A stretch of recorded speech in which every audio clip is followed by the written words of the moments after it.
এত তাড়াতাড়ি এত বড় তরমুজ! হ্যালো বন্ধুরা, আসসালামু আলাইকুম। আশা করি সবাই ভালো আছেন। আজকে আপনারা টাইটেল দেখেই বুঝে গেছেন আমি আপনাদেরকে কি দেখাবো। তো পুরো ভিডিওটা দেখার জন্য আমার সাথেই থাকুন। আজকে আপনাদেরকে অনেক সুন্দর সুন্দর জিনিস দেখাবো, তো সবাই আমার সাথেই থাকুন। আশা করি সবাই শেষ পর্যন্ত ভিডিওটি দেখবেন। আমি আপনাদেরকে দেখিয়েছিলাম তরমুজের বাগান।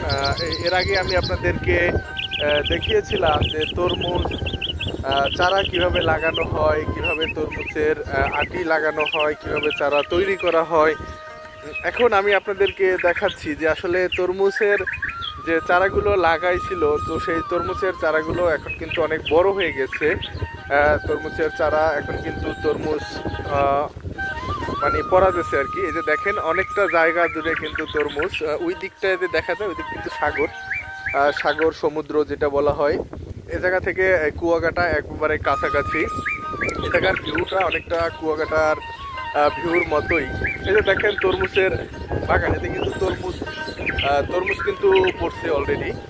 তরমুজ কিন্তু অনেক জায়গায় হচ্ছে তরমুজ কিন্তু বড় হয়েছে, আপনারা দেখতে পাচ্ছেন। ওই যে দেখেন তরমুজ কিন্তু বড় হচ্ছে। তরমুজগুলো মজার বিষয় হচ্ছে এই তরমুজগুলো যখন বড় হবে এটা কিন্তু বালুর ভিতরে ঢুকে যাবে।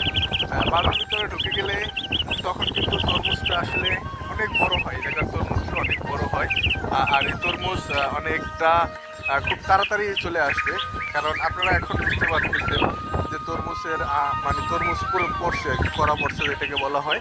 তো এটা বড় হতে কিন্তু বেশি সময় লাগবে না, অল্প কিছুদিন সময় লাগবে।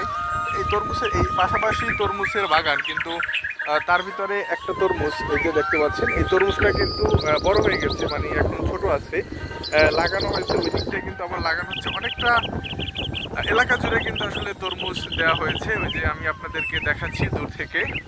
এই বাগানটা কিন্তু অনেক সুন্দর। এই যে তরমুজের ক্ষেত, এই তরমুজের ক্ষেতটা কিন্তু অনেক সুন্দর। আপনারা যদি হচ্ছে এ জায়গায় আসতে চান তাহলে চলে আসতে পারবেন। এ জায়গায় আসার লোকেশন হচ্ছে, এটা হচ্ছে রাঙামালিতে। ওই দিকে কিন্তু আসলে সাগর দেখা যাচ্ছে। এই যে আর এই দিকটা রাস্তার ভিউটাও কিন্তু অনেক সুন্দর। আপনারা দেখতে পাচ্ছেন রাস্তার পাশে সুন্দর সবুজ মানে সুন্দর সুন্দর গাছ লাগানো আছে। এটা হচ্ছে নদীর পাড়, তো আপনার বর্ষা মৌসুমে এগুলো কিন্তু হয়ে যায়, মানে একেবারে কি বলবো, প্লাবিত হয়ে যায়। আর এটি হচ্ছে অবদা রাস্তা। এই যে এটি হচ্ছে অবদা রাস্তা। এই অবদা রাস্তা কিন্তু হচ্ছে পানিটা যেন সরাসরি সমুদ্রের পানিটা যেন সরাসরি গ্রাম অঞ্চলে ঢুকে যেতে না পারে, সেজন্য হচ্ছে অবদা রাস্তা। তো আমি আপনাদেরকে এই যে দেখাচ্ছি তরমুজ বড় হয়েছে, সেই তরমুজটা আমি আপনাদেরকে দেখানোর চেষ্টা করতেছি বা দেখাচ্ছি। এই যে দেখেন একটা তরমুজ কত বড় হয়েছে, দেখেন এই যে এরকমের অনেক তরমুজ কিন্তু এ জায়গায় পড়ছে। এই একটা তরমুজ দেখেন কত বড় হয়ে গেছে। তো আসলে দেখেই খুব ভালো লাগছে, এই বাগানটা দেখে আমার খুব ভালো লাগছে। এটা কিন্তু খুব দ্রুত, ওই একটা তরমুজ দেখা যাচ্ছে অনেক দূরে। এই যে তরমুজটা কিন্তু অনেক বড় হয়ে গেছে, এটা খাওয়ার উপক্রম হয়ে গেছে, এমন একটা অবস্থা।